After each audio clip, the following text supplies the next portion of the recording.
मैं कांग्रेस हूँ, वही कांग्रेस जिसने 25,000 से अधिक हिंदुओं को मारने के बाद भी पाकिस्तान को 75 करोड़ रुपए दे दिए। मैंने देश के धर्म के आधार पर टुकड़े टुकड़े कर डाले और मेरा वोट बैंक बचा रहे, इसके लिए 3.5 करोड़ अल्पसंख्यकों को भारत में ही रहने दिया। मैंने ही सोमनाथ मंदिर के पुनर्निर्माण पर सरदार पटेल का विरोध कर हिंदुओं से पूजा करने का हक छीना, उन्हें भगवान शिव की पूजा करने से वंचित रखा।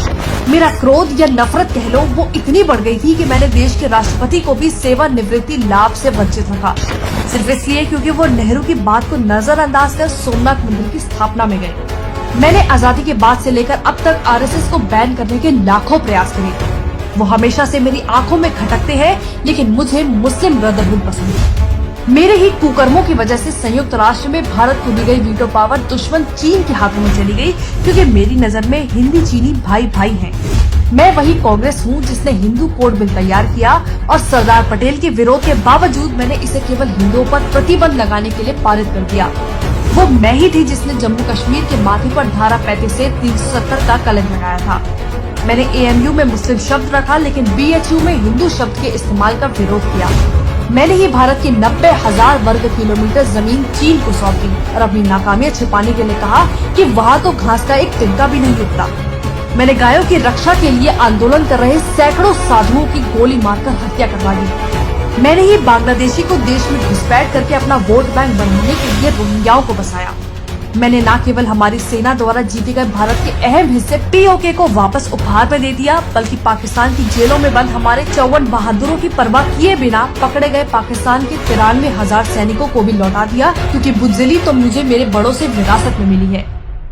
देश की सेना का अपमान करना मेरी रग रग में है, इसलिए मैंने इंदिरा के हुक्म से इनकार करने वाले सेना प्रमुख सैम मानेकशॉ, जिसने पाकिस्तान पर जीत दिलवाई, उसका वेतन 32 साल तक नहीं दिया। मैं वही हूँ जिसने मुस्लिम पर्सनल लॉ बोर्ड बनाया, क्योंकि संविधान से चलना सिर्फ बाकियों पे लागू होता है, वोट बैंक पर नहीं। मैंने ही देश में आपातकाल लगाकर लोकतंत्र का गला घोटने की कोशिश की। वो मैं ही थी जिसने संविधान में धर्मनिरपेक्ष शब्द को डाला, लेकिन फिर भी हज सब्सिडी देने में कतराई नहीं, और आज भी उसका दुरुपयोग करने में मुझे कोई शर्म नहीं है।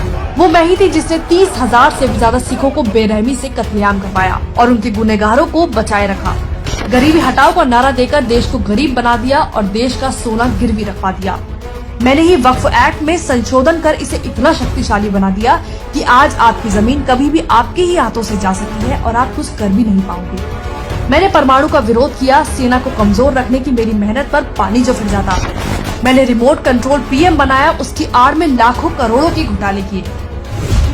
देश में पाकिस्तानी आतंकियों ने 3 दिन तक कहर मचाया, लेकिन इल्जाम लगने से बचने के लिए मैंने आरएसएस को अपना टारगेट बनाया और हिंदू आतंक को जन्म दिया।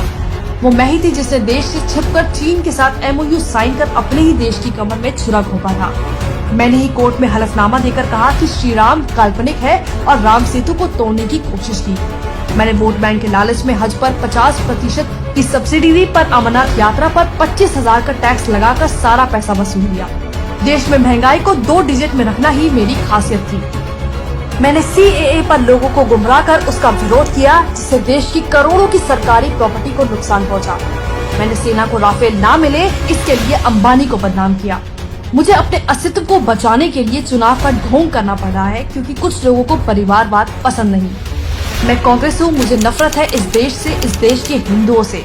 इसलिए मैं चाहती हूँ कि मुझे सत्ता में एक और मौका मिले, ताकि मैं हिंदुओं का इस देश से पूरी तरह विनाश कर पाऊँ।